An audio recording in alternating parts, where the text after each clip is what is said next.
আজকের গল্পটা এমন একটা ছেলেকে নিয়ে যে ক্লাসে রেগে গিয়ে টিচারকে চড় মেরে দেয়, আর এই কারণে পুলিশ সে ছেলেটাকে নিজের ঘরের ভিতরে নজরবন্দি বা হাউস অ্যারেস্ট করে রেখেছে। নিয়ম অনুযায়ী সে কোনোভাবে ঘরের সীমানা পার হতে পারবে না, তাই বোরিং সময় পার করতে সে নিজের দূরবীন দিয়ে প্রতিবেশীদের উপর নজর রাখতে শুরু করে। তবে ভুলবশত সে এমন কিছু দেখে ফেলে যেটা তার একদমই দেখা উচিত ছিল না। তো হ্যালো ফ্রেন্ডস, ওয়েলকাম টু দ্বীপ ছবি। গল্পের শুরুতে আমরা দেখতে পাই যেখানে ডেভিড নামের এক বাবা তার ছেলে ক্যাল মিলে মনের সুখে মাছ ধরছিল। এর কিছুক্ষণ পর তারা যখন গাড়ি নিয়ে নিজেদের বাড়ির দিকে রওনা দেয়, তখন ডেভিড তার ছেলে ক্যালের সাথে কথা বলছিল। ঠিক তখনই হঠাৎ করে তাদের গাড়িটা অন্য একটা গাড়ির সাথে মারাত্মকভাবে ক্রাশ করে। এই অ্যাক্সিডেন্টটা এতটাই ভয়াবহ ছিল যে ক্যাল কোনো মতে গাড়ি থেকে বের হয়ে দেখেই তার বাবা সেখানেই মারা গেছে। আর নিজের চোখের সামনে বাবার এই নির্মম মৃত্যু ক্যালের মাথায় গভীর ট্রামা তৈরি করে। আর এরপর থেকে সারাক্ষণে একটা জিনিস নিয়ে ভাবতে থাকে। এরপর দেখতে দেখতে এভাবে একটা পুরো বছর কেটে যায়। দেখা যায় ক্যাল এখন তার স্কুলের ক্লাসরুমে বসে আছে, কিন্তু পড়াশোনার প্রতি তার বিন্দুমাত্র ধ্যান নেই। এটা দেখে তার ক্লাসের খিটখিটে টিচার ক্যালের কাছে আসে আর তাকে যা ইচ্ছে তাই বলে বকাঝকা করতে শুরু করে। টিচার তাকে বলে, আমার ক্লাসের সব থেকে গাধা আর উইক স্টুডেন্ট হলে তুমি। আমার মনে হয় তোমাকে এক্সাম দিতে না দিয়ে এমনি ফেল করে দেওয়া উচিত। আচ্ছা ভেবে দেখেছো, তোমার বাবা যদি আজ বেঁচে থাকতেন আর দেখতো তুমি ফেল করেছো, তাহলে ওনার কেমন লাগতো? নিজের মৃত বাবার নাম শোনা মাত্রই ক্যালের মাথা যেন পুরো গরম হয়ে যায়, আর সে এক মুহূর্ত না ভেবে টিচারের গায়ে হাত তুলে ফেলে। আর মারামারির এই কেস সোজা গিয়ে পৌঁছায় কোর্টে। তবে ক্যালের বয়স যেহেতু এখনো 18 বছর হয়নি, তাই জর্জ তার উপর একটু দয়া করেন। তিনি ক্যালকে 3 মাসের জন্য হাউস অ্যারেস্ট বা গৃহবন্দী থাকা সাজা দেন। তো এরপরে ডিটেকটিভ পার্কার ক্যালের বাড়িতে আসে এবং ক্যালের পায়ে একটা জিপিএস ট্র্যাকিং ডিভাইস পরিয়ে দেয়, যেটাতে একটা গ্রিন লাইট জ্বলছিল। পার্কার ক্যালের মা জুলি আর ক্যালকে বুঝিয়ে বলে, যতক্ষণ গ্রিন লাইট জ্বলবে বুঝবে তুমি সেভ আছো, কিন্তু নিজের ঘর থেকে ভুল করে যদি 100 ফিটের বাইরে যাও তবে ডিভাইসের রেড লাইট জ্বলে উঠবে। আর রেড লাইট জ্বলার ঠিক 10 সেকেন্ডের মধ্যে যদি ঘরে ফেরত না আসো তবে পুলিশ এসে তোমাকে সোজা জেলে পুরে দেবে। তবে পার্কার যাওয়ার আগে ক্যালকে ওয়ার্নিং দিয়ে যায় যে এক ঘরের মধ্যে বন্দি থাকতে থাকতে মানুষের সেন্ট্রাল কম্বিনেশন খারাপ হয়ে যায়, তাই সে যেন নিজের খেয়াল রাখে। ডিটেকটিভ চলে যাওয়ার পর ক্যালের দিন কাটে সারাদিন গেম খেলে, কিন্তু তার মা জুয়েল এই জিনিসটা একদমই পছন্দ করছিল না, তাই সে রাগ করে কম্পিউটার আর ইন্টারনেটের তার কেটে দেয়। এখন বেচারা ক্যালের কাছে টাইম পাস করার জন্য কেবল টিভিটাই আছে। তো একদিন সে টিভিতে কিছু 18+ অ্যালার্ট সিনেমা দেখছিল। ঠিক তখনই তার মা রুমে চলে আসে। ক্যাল তখন লজ্জা পেয়ে চ্যানেল চেঞ্জ করে বাহানা দেয় যে সে আসলে নিউজ দেখছিল। তো যাই হোক, মা কাজে চলে যাওয়ার পর ক্যালের জীবন পুরো বোরিং হয়ে যায়। সে তার বেস্ট ফ্রেন্ড রনিকে ফোন করে জিজ্ঞেস করে সে কোথায় আছে। রনি জানায় সে তার বাকি বন্ধুদের নিয়ে সমুদ্রের পাড়ে এনজয় করছে এবং এখন কথা বলার টাইম নেই বলে ফোনটা কেটে দেয়। ক্যাল বুঝতে পারে এখন সে দুনিয়ায় কতটা একা হয়ে পড়েছে। এরপর একদিন দুপুরে ক্যাল যখন বের হয়ে ঘুমানোর চেষ্টা করছিল, তখনই পাশের বাড়ি থেকে কিছু আওয়াজ আসে। সে জানলা দিয়ে উঁকি মেরে দেখে পাশের বাড়িতে এক নতুন ফ্যামিলি শিফট হয়েছে আর তাদের শিফটিং এর কাজ চলছে। ঠিক তখনই ক্যালের দরজায় কেউ একজন বেল বাজায়। ক্যাল বাইরে এসে দেখে দরজার সামনে আগুন জ্বলছে। সে লাথি মেরে আগুনটা নেভাতে যায়, কিন্তু তখনই বুঝতে পারে আসলে আগুনের নিচে কুকুরের পটি রাখা ছিল।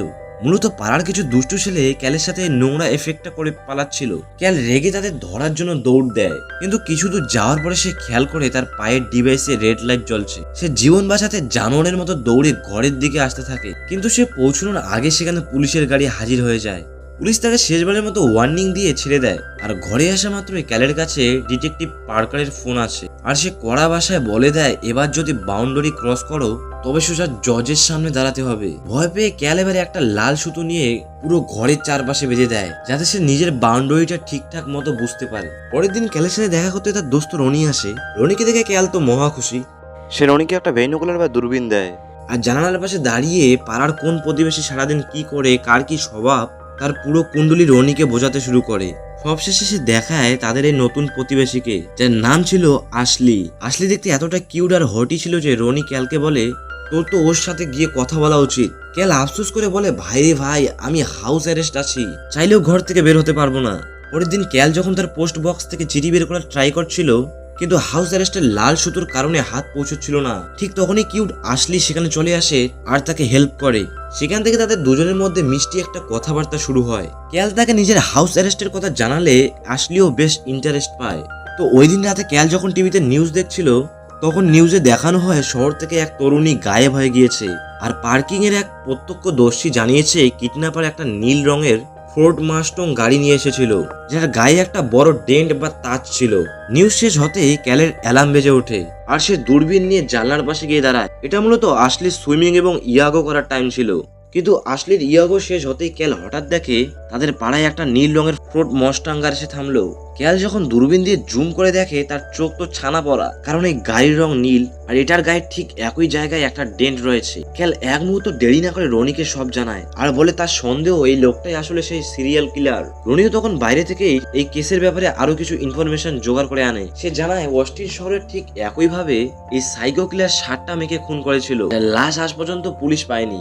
আর এই শহরের মেয়ে উধাও হওয়ার প্যাটার্নটাও একদম সেম। তো পরের দিন যখন ক্যাল আর রনি দুজনে মিলে জানলা দিয়ে চুপি চুপি আসলে সুইমিং দেখছিল, তখন ভুল করে তাদের ভাইনোকুলারটা জানলার কাছের সাথে ঢুকে বিকট শব্দ হয়। অশ্লি পিছন ঘুরে তাদের দেখে ফেলে আর তারা ভয়ে নিচে লুকিয়ে পড়ে। কিছুক্ষণের মধ্যেই ক্যালের দরজায় বেল বাজে। ক্যাল দরজা খুললে দেখতে পায় সামনে অশ্লি দাঁড়িয়ে আছে। অশ্লি হাসি মুখে বলে, আমার ঘরের দরজা বাইরে থেকে লক হয়ে গিয়েছে আর আমি ঘরে একা, বাবা মা না আসা পর্যন্ত আমি কি এখানে একটু ওয়েট করতে পারি? ক্যাল এক পায়ে রাজি হয়ে তাকে নিজের উপরে রুমে নিয়ে আসে। রুমে এসে অ্যাশলি দূরবীনটা হাতে নিয়ে হাসতে হাসতে জিজ্ঞেস করে, তোমরা কি আমার উপর জাসুসি করছিলে? রনি তখন আসল সত্যিটা ফাঁস করে বলে, আরে না না, আমরা আসলে পাশের বাড়ির ওই লোকটার উপর নজর রাখছি। আমাদের সন্দেহ ওই সিরিয়াল কিলার যার কাছে নিউজে দেখানো সেই নীল রঙের ডেন্ট থাকা ফোর্ড মাস্টাং গাড়িটা আছে। ঠিক তখনই তারা দেখে সেই লোকটা গাড়ি নিয়ে বাইরে বের হচ্ছে। এবার অশ্লি নিজেই দূরবীন দিয়ে দেখতে থাকে, কিন্তু সে বলে গাড়িতে তো কোনো ডেন্ট বা দাগ নেই। ক্যাল অবাক হয়ে দূরবীনটা নিজের হাতে নিয়ে দেখে আসলেই তো গাড়িতে কোনো দাগ নেই। ক্যাল বলে, এটা কিভাবে পসিবল? আমি নিজের চোখে ডেন্ট দেখেছি। সে জানায় পাড়ার সবাই এই রহস্যময় লোকটাকে মিস্টার টার্নার বলে ডাকে, যে কারোর সাথে এমন একটা মেশে না। অশ্লি তখন ইন্টারেস্ট পেয়ে নিজের ফোনে অনস্ক্রিনে সেই সিরিয়াল কিলারের ক্রাইম হিস্ট্রি বের করে বলে, সেই দরিন্দা নাকি মেয়েদের খুন করে লাশগুলো দেওয়ালের ভেতরে গেঁথে রাখতো। কথা বলতে বলতে রাত হয়ে যায়। তারা দূরবীন দিয়ে দেখে মিস্টার টার্নার এক নতুন মেয়েকে সাথে নিয়ে ঘরের ভিতরে ঢুকছে। এরই মধ্যে অশ্লির মায়ের ফোন আসলে সে নিজের বাড়ি চলে যায় আর ক্যালও ঘুমিয়ে পড়ে। কিন্তু মাঝরাতে হঠাৎ ক্যালের ঘুম ভাঙলে সে টার্নারের জানলার দিকে তাকায়। সে দেখে সে মেয়েটি টার্নারের হাত থেকে বাঁচার জন্য ছটফট করে পালানোর চেষ্টা করছে আর টার্নার তাকে মারতে আসছে। ক্যাল তাড়াহুড়ো করে তার ভিডিও ক্যামেরা নিয়ে সে দৃশ্য রেকর্ড করতে যায়, কিন্তু ভুল করে তার হাত থেকে ক্যামেরার ফ্ল্যাশ লাইটটা জ্বলে ওঠে। সে তীব্র আলো সোজা গিয়ে পড়ে টার্নারের চোখে আর টার্নার বুঝে যায় যে কেউ তাকে দেখে ফেলেছে। ক্যাল ভয়ে নিচে বসে পড়ে আর একটু পর দূরবীন দিয়ে উকি মারতে দেখে টার্নার জানলার পাশে দাঁড়িয়ে সরাসরি ক্যালের দিকে এক দৃষ্টিতে তাকিয়ে আছে। ভয়ে কাঁপতে কাঁপতে ক্যাল রনিকে ফোন করে বলে টার্নার আবার একটা মেয়েকে খুন করে ফেলেছে। কিন্তু ঠিক তখনই দেখে সেই মেয়েটি অক্ষত অবস্থায় ঘর থেকে বের হয়ে নিজের কারে বসে চলে যাচ্ছে। ক্যাল রনিকে এই আপডেটটা দিলে রনি বিরক্ত হয়ে বলে, তুই দিন দিন পাগল হয়ে যাচ্ছিস আর ওভার থিঙ্কিং করছিস। ও কোনো কিলার না, চুপচাপ ঘুমা গিয়ে। পরদিন সকালে ক্যাল নিচে নেমে আসতে দেখে লিভিং রুমে স্বয়ং মিস্টার টার্নার বসে আছে। ক্যাল তো ভয়ে পুরো জমে যায়। ক্যালের মা জুলি তখন হেসে বলে, আরে ক্যাল, শপিং মল থেকে আসার সময় আমার গাড়িটা টায়ার লিক হয়ে গিয়েছিল। মিস্টার টার্নার আমাকে হেল্প করে ঘর পর্যন্ত পৌঁছে দিয়েছে। টার্নার তখন ক্যালের পায়ের ডিভাইস দেখে জিজ্ঞেস করে, এটা কি? ক্যাল কাচুমাচু হয়ে বলে সে তার স্প্যানিশ টিচারকে পিটিয়েছিল বলে সেই সাজা পেয়েছে। টার্নার তখন মুচকি হেসে বলে, স্কুল লাইফে আমারও সব টিচারকে খুন করতে ইচ্ছে করতো। এরপর টার্নার জুলিকে ডিনার আর মুভি ডেটের অফার দিলে জুলিও সানন্দে রাজি হয়ে যায়। ক্যাল বারণ করার চেষ্টা করলেও কোনো লাভ হয় না। ক্যালের মনে হতে থাকে তার মা বোধহয় টার্নারের জালে ফেসে যাচ্ছে। তো ওই দিন রাতে জুলি যখন ডিনারে চলে যায় তখন ক্যালের রুমে অশ্লি আসে। তারা দুজন যখন বেশ কাছাকাছি আসছিল ঠিক তখনই টার্নারের বাড়ি থেকে অদ্ভুত একটা শব্দ হয়। তারা দূরবীন দিয়ে টার্নারের জানলায় রক্তের স্পষ্ট দাগ দেখতে পায়। একটু পরে টার্নার নিচে নেমে আসে এবং একটা বড় গার্বেজ ব্যাগ টেনে হিচড়ে গ্যারেজের দিকে নিয়ে যেতে থাকে। সে ব্যাগের গায়ে তাজা রক্ত লেগেছিল। ক্যাল বলে, এবার আমাদের সত্যের শেষ দেখে থাকতে হবে। সে পরের দিনের জন্য একটা মাস্টার প্ল্যান বানায়। প্ল্যান অনুযায়ী পরের দিন টার্নার গাড়ি নিয়ে বের হওয়া মাত্রই অশ্লি তার গাড়ি নিয়ে টার্নারকে ফলো করতে শুরু করে আর রনি চুপি চুপি টার্নারের গাড়ির গ্যারেজে ঢুকে পড়ে। তারা তিনজনই তখন একে অপরের সাথে গ্রুপ করার লাইনে ছিল। টার্নার একটা শপে ঢুকে কিছু জিনিস কিনছিল আর অশ্লি দূর থেকে ক্যালের ফোনে তার ফটো পাঠাচ্ছিল। ঠিক হঠাৎ করে অশ্লি খেয়াল করে টার্নার শপের ভেতরে থেকে ভ্যানিশ বা গায়েব হয়ে গেছে। সে ভয় পেয়ে যে না পিছনে ঘুরেছে অমনি মিস্টার টার্নার তার সামনে এসে দাঁড়ায়। টার্নার অশ্লির গাড়ির চাবি কেড়ে নেয়, তার হাত শক্ত করে চেপে ধরে, ঠান্ডা গলায় ওয়ার্নিং দেয়, আমি জানি তোমরা তিনজনে মিলে আমার উপর জাচুচি করছো। এই শেষবারের মতো বলে গেলাম, আমার লাইফে নাক গল্লালে কারো পিঠের চামড়া থাকবে না। এ বলে সে চাবিটা দিয়ে চলে যায়। এদিকে গ্যারেজের ভিতরে থাকা রনিকে ক্যাল জলদি বের হতে বলে, কারণ টার্নার যে কোনো সময় চলে আসবে। রনি অলরেডি টার্নারের গ্যারেজের ভেতরে ছিল আর সে ক্যালের দেওয়া বাড়ির ম্যাপ দেখে বুঝতে পারে গ্যারেজ আর বাড়ির মাঝখানে একটা দেওয়াল টার্নার নতুন করে বানিয়েছে। পরের দিন রনি ক্যালের বাড়িতে এসে আফসোস করে বলে, তাড়াহুড়ো করে পালানোর সময় আমার ফোনটা টার্নারের গ্যারেজের ভিতরে রয়ে গেছে। ক্যাল তখন রনির হাতে একটা হ্যান্ডি ক্যাম বা ভিডিও ক্যামেরা ধরিয়ে দিয়ে বলে, তুই এই ক্যামেরাটা নিয়ে আবার টার্নারের ঘরে যাবি এই ক্যামেরার লাইভ কানেকশন আমার টিভির সাথে করা আছে, তুই যা দেখবি আমিও তা দেখতে পাবো। তুই তোর ফোনটা নিবি আর গ্যারেজের সাথে যে রক্তের বক্সটা খুঁজে বের করবি। রনি আবারও টার্নারের ঘরে ঢোকে এবং নিজের ফোনটা কুড়িয়ে নেয়, কিন্তু গ্যারেজের দিকে যাওয়ার সময় সে ক্যামেরায় বলে, দোস্ত এখান থেকে কোনো মরা পচা জানোয়ারের মতো ভয়ানক দুর্গন্ধ আসে, আর আমার কেন যেন মনে হচ্ছে আমার পেছনে কেউ দাঁড়িয়ে আছে। এই বলে রনি বিকট চিৎকার করে উঠে এবং ক্যামেরার কানেকশন পুরো কেটে যায়। টিভি স্ক্রিন ব্ল্যাক হয়ে যাওয়ায় ক্যাল পুরো প্যানিক বা ঘাবড়ে যায়। সে একটা বেসবল ব্যাট হাতে নিয়ে হাউস অ্যারেস্টের বাউন্ডারি ভেঙে সোজা টার্নারের বাড়ির দিকে দৌড় দেয়, কিন্তু সে টার্নারের ঘরে ঢোকার আগেই পুলিশ এসে তাকে মাটিতে ফেলে দেয়, কারণ তার পায়ে রেড লাইট ততক্ষণে পুলিশকে অ্যালার্ট পাঠিয়ে দিয়েছিল। ক্যাল চিৎকার করে বলতে থাকে, মিস্টার টার্নার একটা সিরিয়াল কিলার, সে আমার বন্ধু রনিকে কিডন্যাপ করেছে, ওনার গ্যারেজে একটা লাশের বস্তা আছে। পুলিশ তখন টার্নারকে সাথে নিয়ে গ্যারেজে সে বক্সটা খোলে, কিন্তু ভিতরে একটা মরা কুকুরের বডি পাওয়া যায়। টার্নার তখন সাধু সেজে বলে, এটা আমার পালিত জানোয়ার ছিল, ও মারা যাওয়ায় আমি দাফন করার জন্য ব্যাগে রেখেছিলাম। পুলিশ ক্যালকে ধরে আবার তার বাড়িতে নিয়ে আসে।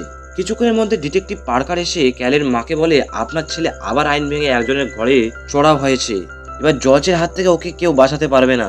জুলি তখন রিকোয়েস্ট করে বলে সে নিজে গিয়ে মাস্টার টার্নারের পা ধরে ক্ষমা চেয়ে কেসটা তুলে নিতে বলবে। ক্যাল তার মাকে ও বাড়ি যেতে বারণ করলেও জুলি শোনে না আর টার্নারের ঘরে চলে যায়। ক্যাল দূরবীন দিয়ে দেখছিল তার মা টার্নারের সাথে কথা বলছে, ঠিক তখনই ক্যালের ফোনে একটা মেসেজ আসে, অন ইওর টিভি। ক্যাল টিভি অন করে দেখে রনি হাত পা অবস্থায় ক্যালের নিজের ঘরের আলমারির ভিতরে অজ্ঞ হয়ে পড়ে আছে। ক্যাল ভয় পেয়ে আলমারি খুলতে রনি হঠাৎ উঠে হা হা করে হেসে ওঠে। আসলে রনি কোনো মতে টার্নারের বাড়ি থেকে পালিয়ে এসে পুলিশের হাত থেকে বাঁচতে ক্যালের আলমারিতে লুকিয়ে এই নোংরা প্র্যাঙ্কটা করেছিল।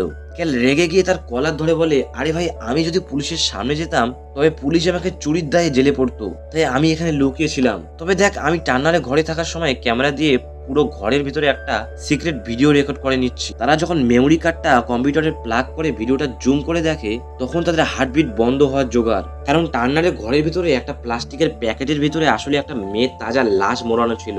এদিকে স্ক্রিনের ওপাশে দেখা যায় মিস্টার টার্নার ক্যালের মা জুলির মাথা ধরে সজোরে দেওয়ালে অস্ত্রে মেরে তাকে বেহুশ করে দেয় আর একটা বড় ছুরি দিয়ে ক্যালের বাড়ির দিকে আসতে থাকে। ক্যাল পুলিশকে ফোন করার চেষ্টা করছিল, কিন্তু তার আগে টার্নার ঘরে ঢুকে নিচে থাকা রনিকে এক বাটিতে নক আউট করে দেয় আর উপরে এসে ক্যালের উপরে অ্যাটাক করে। ক্যাল বুঝতে পারে পুলিশকে ডাকতে হলে তাকে হাউসটের বাউন্ডারি পার হয়ে বাইরে পালাতে হবে। সে যান বাঁচিয়ে দৌড়ে জেনার লাশ শুধু বাউন্ডারি পার হতে গেছে, অমনি টার্নার তাকে পেছন থেকে ধরে টানে হিস্ট্রি ঘরের ভিতরে নিয়ে আসে। টার্নার ক্যালের দড়ি দিয়ে বেঁধে সাইকোর মতো হেসে বলে, অস্টিনের সব কাণ্ড শেষ করে আমি ভেবেছিলাম এই শহরে শান্তিতে থাকবো, কিন্তু তোর মতো বাচাল বাচ্চারা সবসময় ঝামেলা পাকায়। এবার আমি তোকে দিয়ে একটা সুইসাইড নোট লিখবো। নোটে লেখা থাকবে, তোর বন্ধু রনি তোর গার্লফ্রেন্ড অশ্লীর উপর লাইন মারছিল, তাই তুই রনিকে খুন করেছিস, আর তোর মা বলেছিল তোর কারণেই তোর বাবা মারা গেছে, তাই তুই মাকেও খুন করে নিজে সুইসাইড করেছিস। ঠিক তখনই ক্যালের নাম ধরে ডাকতে ডাকতে অশ্লী সে ঘরের ভেতরে ঢুকে পড়ে। টার্নারের ধ্যান একটু সরতেই ক্যাল এক লাথি মেরে বাদন খুলে দৌড় দেয়। টার্নার ছুরি নিয়ে তার পিছু নিলে হট করে অশ্লী টার্নারের পিঠের উপর লাফিয়ে পড়ে আর তার চোখ উপরে নেওয়ার মতো খামচাতে শুরু করে। টার্নার অশ্লীকে ঝটকা দিয়ে ফেলে দিয়ে ক্যাল পিছন থেকে এসে টার্নারকে এমন এক ধাক্কা মারে যে টার্নার সোজা সিঁড়ি দিয়ে নিচে পড়ে যায়। ক্যাল আর অশ্লী এক মুহূর্ত দেরি না করে ছাদ দিয়ে লাফিয়ে সোজা অ্যাশলি সুইমিং পুলে গিয়ে পড়ে। ক্যাল বলে, আমার মা এখনো ও বাড়িতে বন্দি আছে, আমাকে যেতেই হবে। ক্যালের বাউন্ডারি ক্রস হয়। পুলিশের কাছে ততক্ষণ রেড অ্যালার্ট চলে গেছে আর এক পুলিশ অফিসার গাড়ি নিয়ে ক্যালের বাড়ির দিকে আসছিল। ক্যাল আবার টার্নার সে অন্ধকার ভেতরের বাড়িতে ঢোকে, যেখানে গ্যারেজ আর ঘরের মাঝে নতুন দেওয়াল তোলা হয়েছিল। সে দেওয়ালে সে গোপন দরজাটা খুলতেই ভেতরে এক ভয়াবহ অপারেশন থিয়েটার দেখতে পায়, যেখানে টার্নার মেয়েদের এনে নির্মমভাবে টর্চার করে কাটাকুটি করত। সেখানে সে অনেকগুলো মেয়েদের আইডি কার্ড আর নকল পারচুলা বা ডিউক দেখতে পায়, যা দেখে ক্যালের মনে পড়ে যায় সেই রাতে যে মেয়েটি গাড়ি নিয়ে চলে যাচ্ছিল সে আসলে কোনো মেয়ে ছিল না, স্বয়ং টার্নারই মেয়েদের ওয়েক পরে কাপড় পরে গাড়িতে বসেছিল, যাতে ক্যাল বিভ্রান্তি আর তার ভাবে মেয়েটি বেঁচে আছে। এদিকে সে পুলিশ অফিসারটি টার্নারের খোলা দরজা থেকে বন্দুক হাতে ভেতরে ঢুকলে টার্নার আড়াল থেকে এসে তাকে এক কোপে মেরেই ফেলে। অন্যদিকে ক্যাল ঘরের ভিতরে একটা আন্ডারগ্রাউন্ড গ্রুপ টানেল বা সুড়ঙ্গের সন্ধান পায়, কিন্তু সুড়ঙ্গে পা দিতে নিজের পচা কাঠ ভেঙে কাল সোজা গিয়ে পড়ে নিচের একটা নোংরা জলের কুণ্ডে। আর সেখানে আলো ফেলতে ক্যালের আত্মা কেঁপে ওঠে, কারণ সে জলের ভিতর অনস্ক্রিনে যে নিখোঁজ হওয়া 60টা মেয়ের পচা লাশ ভাবছিল। ক্যাল একটু সামনে গিয়ে দেখে তার মা জুলিকে টার্নার চেইন দিয়ে বেঁধে ঝুলিয়ে রেখেছে। ক্যাল জুলির বাঁধন কাটার চেষ্টা করতে সাইকো টার্নার সেখানে এসে ক্যালের উপর ঝাঁপিয়ে পড়ে আর ক্যালের গলায় ছুরি চালাতে যায়। ঠিক তখনই ক্যালের মা নিচ থেকে একটা ধারালো কাঁচি নিয়ে সোজা টার্নারের পায়ে গেছে দেয়। টার্নার ব্যথায় কোকিয়ে উঠতেই ক্যাল পাশে থাকে একটা ঘর ঘাস কাটায় কাঁচি বা চিয়ারাস তুলে নিয়ে সোজা টার্নারের পেটের ভিতর আরব ঢুকিয়ে দেয়, আর টার্নারে সেই রক্তাক্ত বডিটা গিয়ে পড়ে লাশের সেই জলের কুণ্ডে, যেখানে ছটপট করতে করতে ওই নরবিশ্বাসের মৃত্যু হয়। পরের দিন সকালে ক্যালের বাড়ির সামনে শত শত পুলিশের গাড়ি আর মিডিয়া ফিট করে। ডিটেকটিভ পার্কার এসে ক্যালকে পিঠ চাপড়িয়ে সাব্বাসী দেয় যে সে একাই এত বড় এক ইন্টারন্যাশনাল সিরিয়াল কিলারকে খতম করেছে। ক্যালের পায়ে সে হিউজ অ্যারেস্ট ডিভাইস চিরতরে খুলে দেওয়া হয় এবং সে পুরোপুরি ফ্রি বা স্বাধীন হয়ে যায়। ক্যালের মা ছেলেকে জড়িয়ে ধরে অনেক খুশি হয়। গল্পের একেবারে শেষে দেখা যায় পুলিশ চলে যাওয়ার পর মিষ্টি মেয়ে অসলি ক্যালের রুমে আসে। ক্যাল আর অসলি একে অপরকে জড়িয়ে ধরে এক কিউট রোমান্টিক মুহূর্ত হারিয়ে যায়। আর এই হ্যাপি এন্ডিং এর মধ্যে আমাদের আজকের এই টান টান উত্তেজনা সিনেমাটা এখানেই শেষ হয়ে যায়। কেমন লাগলো আজকের এই অসাধারণ কনসেপ্ট মুভিটা তা জানাতে একেবারেই ভুলবে না। দেখা হবে আবারও পরবর্তী ভিডিওতে। ততক্ষণ পর্যন্ত সবাই ভালো